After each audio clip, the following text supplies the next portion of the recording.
আসুন এবার স্রষ্টার ধারণা দেখি ইসলামে। সবচেয়ে ভালো উত্তর একজন মুসলিম আপনাকে দিতে পারে ইসলাম ধর্মে ঈশ্বরের ধারণার জন্য, আর তা হচ্ছে সূরা ইখলাস, সূরা নম্বর 112, আয়াত নম্বর 1 থেকে 4।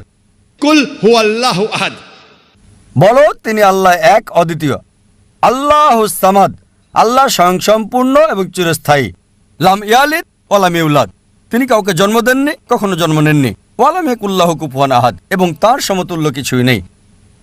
এই হলো 4 লাইনের সংজ্ঞা আল্লাহ সুবহানাহু ওয়া তাআলার সর্বশক্তিমান ঈশ্বরের, যা পবিত্র কোরআনে উল্লেখ আছে। যদি কেউ বলে যে এই ব্যক্তি ঈশ্বর, তাকে পরীক্ষা করতে পারেন সূরা ইখলাস দিয়ে। যদি সে পরীক্ষা পাশ করে, আমরা মুসলিমরা এ ব্যাপারে কোনো আপত্তি করব না তাকে ঈশ্বর বলে মানতে।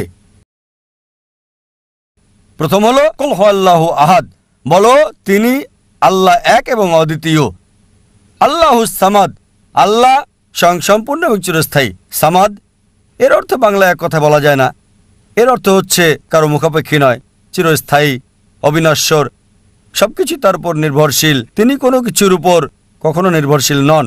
এটি ব্যাপক অর্থ বহন করে। লাম ইয়ালিদ ওয়া লাম ইউলাদ, তিনি কাউকে জন্ম দেননি, কখনো জন্ম নেননি, ওয়া লাম ইয়াকুল্লাহু কুফুয়ান আহাদ, এবং তার সমতুল্য কোনো কিছুই নাই। সূরা ইখলাস হলো ধর্মতত্ত্বের কোষ্ঠী পাথর। থিওলজি এসেছে গ্রিক শব্দ থিও থেকে, যার অর্থ ঈশ্বর, আর লজি অর্থ জানা। থিওলজি অর্থ ঈশ্বরকে জানা, আর কোষ্ঠী পাথর মানে যদি আপনি স্বর্ণ কিনতে চান বা বিক্রি করতে চান, সাধারণত স্বর্ণকারের কাছে যান এবং যাচাই করেন সেই স্বর্ণটা কেমন খাঁটি। সুতরাং যদি স্বর্ণ কিনেন, আপনি স্বর্ণকারের কাছে যান, সে তখন স্বর্ণটা নেয় এবং তার কোষ্ঠী পাথর দিয়ে ঘষে দেখে, আর যে রংটা বেরিয়ে আসে সেটাকে সে মিলিয়ে দেখে।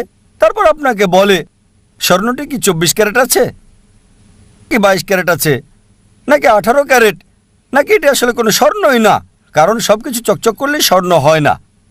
আর একই বৈশিষ্ট্য এক্ষেত্রে বিদ্যমান যে সূরা ইখলাস ধর্মতত্ত্বের কোষ্ঠী পাথর। আর কেউ যদি বলে যে এই ব্যক্তি ঈশ্বর, তাকে পরীক্ষা করতে পারেন সূরা ইখলাস দিয়ে। যদি সে পরীক্ষা পাশ করে, আমরা মুসলিমরা এ ব্যাপারে কোনো আপত্তি করব না তাকে ঈশ্বর বলে মানতে।